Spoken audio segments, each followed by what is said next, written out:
Spoken. जो आज का हमारा वीडियो का टॉपिक है उसमें हमने न्यू चैप्टर स्टार्ट करना है, chapter 10 acids bases and salts. ठीक है, तो सबसे पहले हम एसिड्स और बेसिस के हवाले से ना उनकी प्रॉपर्टीज के हवाले से ना उनको क्लासिफाई करेंगे और फिर हम ना डिफरेंट कॉन्सेप्ट्स को स्टडी करेंगे जो हमने एसिड्स और बेसिस में जो है वो डिराइव हुए हैं कि एसिड्स और बेसिस जो है वो बेसिकली क्या होते हैं। तो सबसे पहले हमारे पास ना फिजिकल प्रॉपर्टीज आ जाती हैं एसिड्स और बेसिस की।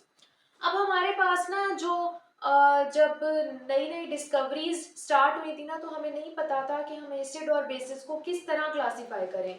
तो सिर्फ हमारे पास ना उनकी प्रॉपर्टीज थी हमारे सामने जिनकी बेस पे हम उन्हें क्लासिफाई कर सकते थे। जैसे फॉर एग्जांपल हमारे पास सबसे पहले थी प्रॉपर्टी टेस्ट की। ठीक है, एसिड्स हमारे पास होते हैं सोअर टेस्ट के और बेसिस हमारे पास होती है बिटर टेस्ट की।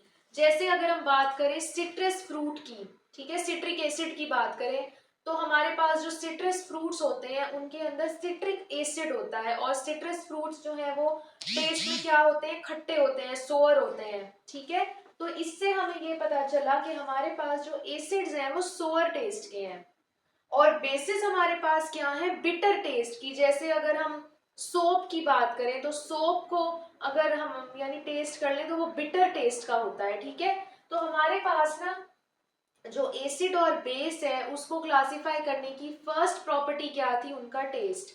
सेकंड हमारे पास है कोरोसिव नेचर। कोरोसिव का क्या मीनिंग होता है कि अगर एक सब्सटेंस ना किसी चीज पे गिरे और उधर होल क्रिएट कर दे उसे कोरोसिव कहते हैं। ठीक है, तो एसिड जो होते हैं ना वो हाईली कोरोसिव है, यानी अगर एसिड हमारे कपड़ों पे गिर जाए या किसी और जगह पे गिर जाए तो वहां होल हो जाता है। ठीक है, तो एसिड्स हमारे पास हाईली कोरोसिव होते हैं लेकिन उनके मुकाबले में जो बेसिस होती हैं वो नॉन कोरोसिव है, यानी उनसे इतना ज्यादा हमारा डैमेज नहीं होता।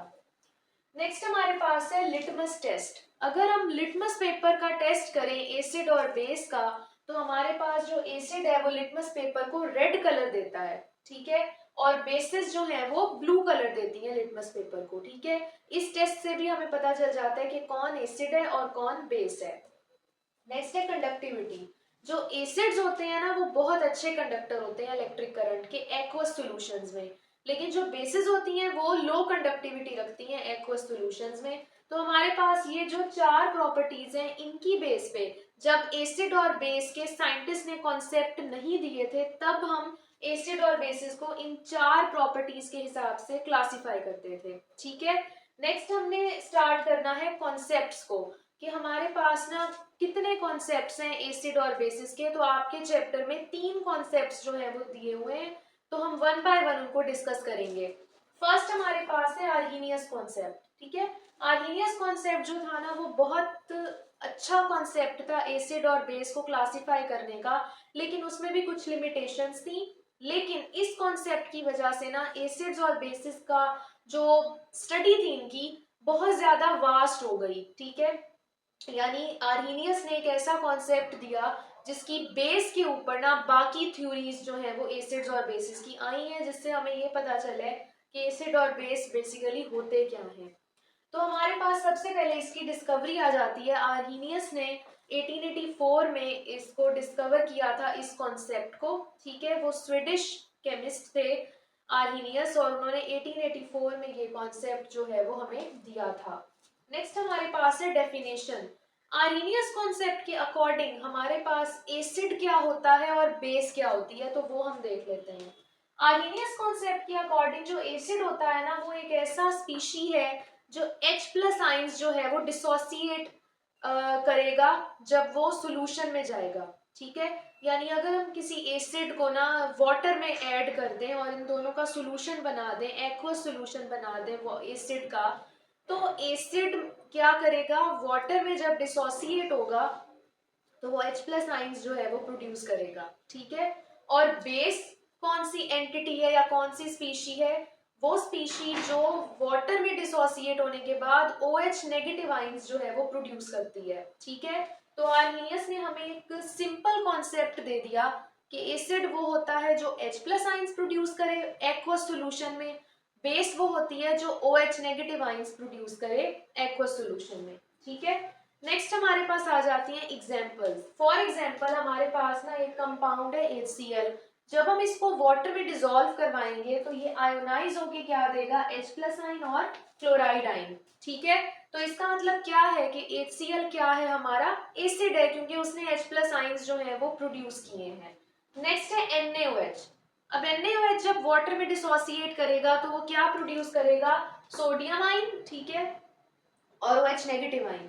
तो OH नेगेटिव आइन प्रोड्यूस करने की वजह से हमारा जो NaOH है वो क्या कहलाएगा, बेस कहलाएगा। ठीक है, तो ये सिंपल आपकी बुक में मजीद एग्जांपल्स भी दी हुई है, लेकिन मैंने उनको एक्सप्लेन नहीं किया। जिस तरह एसिटिक एसिड है CH3COOH, जब वो हमारे पास जो है डिसोसिएट करता है तो वो हमारे पास जो है वो OH नेगेटिव आइंस भी प्रोड्यूस करता है। ठीक है, तो वो भी हमारा क्या है, बल्कि नहीं, जो CH3COOH है वो हमारा एसिड है, क्योंकि वो H+ आइंस जो है वो प्रोड्यूस करता है। ठीक है, तो हमारे पास ना बहुत सारी एग्जांपल्स हैं जिनसे हम एसिड और बेस को क्लासिफाई कर सकते हैं अकॉर्डिंग टू आर्हीनियस कॉन्सेप्ट। ठीक है, इंपॉर्टेंस आ जाती है आर्हीनियस कॉन्सेप्ट की। आर्हीनियस कॉन्सेप्ट की वजह से हमने क्या क्या जो चीजें, एप्लीकेशंस हम किस तरह यूज कर सकते हैं। सबसे पहले ionisation of acids and bases. Arrhenius concept की वजह से ना हमारे पास एक आयोनाइजेशन का ना कॉन्सेप्ट आया था कि एसिड और बेस भी आयोनाइज हो सकते हैं वाटर के अंदर। ठीक है, तो आयोनाइजेशन का कॉन्सेप्ट आर्हीनियस थ्योरी ने दिया था। सेकंड है पीएच ऑफ सॉल्यूशंस। हम एसिड की जो पीएच है वो आर्हीनियस कॉन्सेप्ट की वजह से मेजर कर सकते हैं, क्योंकि पीएच जो है वो क्या होती है, measure of concentration of H+ ions. ठीक है, तो पीएच का कॉन्सेप्ट भी कहां से आया था, आर्हीनियस थ्योरी से। थर्ड हमारे पास है effect of temperature on solutions. Arrhenius concept से हमें ये बात पता चली थी कि हमारे पास ना जो सॉल्यूशंस होते हैं ना उनके ऊपर टेम्परेचर का क्या इफेक्ट है। ठीक है, तो ये चीज भी हमें आर्हीनियस कॉन्सेप्ट ने बताई थी। फोर्थ हमारे पास है properties of acids and bases. Arrhenius theory की वजह से हमें इनिशियल स्टेज पे ही ना एसिड और बेस की प्रॉपर्टीज के बारे में अंडरस्टैंड करने में हेल्प हुई थी। ठीक है, तो हमारे पास आर्हीनियस कॉन्सेप्ट जो है वो बहुत इंपॉर्टेंस रखता है, क्योंकि ये फर्स्ट कॉन्सेप्ट है एसिड्स और बेसिस को समझने के लिए। इसी कॉन्सेप्ट की वजह से आगे फर्दर जो है वो डिस्कवरीज हुई थी एसिड्स और बेसिस के कॉन्सेप्ट में। ठीक है, नेक्स्ट हमारे पास ना इसकी लिमिटेशंस भी हैं कि आर्हीनियस कॉन्सेप्ट जो है उसमें कुछ लिमिटेशंस भी थी, कुछ उसके डिसएडवांटेजेस भी थे। ठीक है, जो चीजें वो प्रूफ नहीं कर सका था ये concept.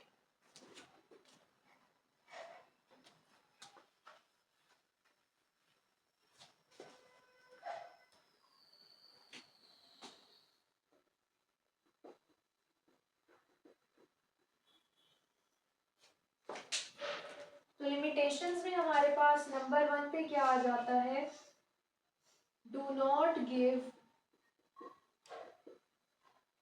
concept of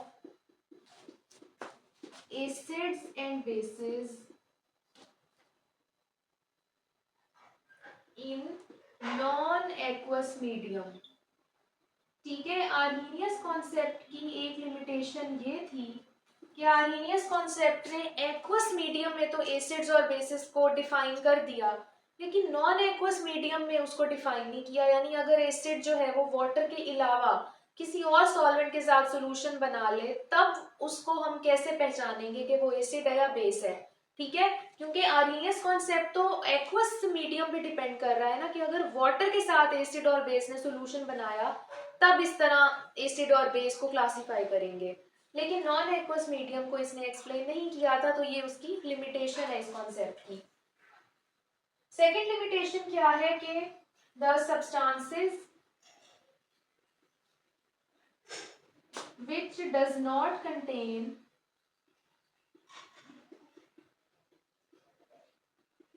H+ or OH negative ions but still behave as acids and bases।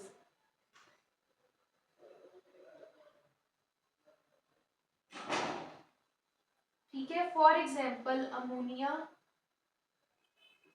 या NaHCO3 ETC। ठीक है, हमारे पास अब कुछ ऐसे भी कंपाउंड्स मौजूद हैं जिनके अंदर H प्लस आइंस भी नहीं है, OH नेगेटिव आइंस भी नहीं है, लेकिन वो फिर भी एसिड और बेस के तौर पे बिहेव करते हैं। जैसे अमोनिया है, अमोनिया क्या है, अमोनिया बेस है, ठीक है। तो अमोनिया के अंदर तो OH नेगेटिव आयन प्रेजेंट नहीं है, तो वो बेस के तौर पे क्यों जो है वो अपने आप को दिखा रहा है। तो इस कॉन्सेप्ट को भी आर्हेनियस थ्योरी एक्सप्लेन नहीं कर सकी थी कि वो वाले कंपाउंड्स जो कि H प्लस और OH नेगेटिव आइंस ना होने के बावजूद भी एसिड और बेस के तौर पे बिहेव कर रहे हैं, तो उनकी क्या एक्सप्लेनेशन है, ठीक है। तो ये भी एक लिमिटेशन थी आर्हेनियस थ्योरी की, कि आर्हेनियस थ्योरी जो है वो बाकी कंपाउंड्स को एक्सप्लेन नहीं कर सकी थी और नॉन एक्वस मीडियम में भी एसिड्स और बेसिस को क्लासिफाई नहीं कर सकी थी, ठीक है।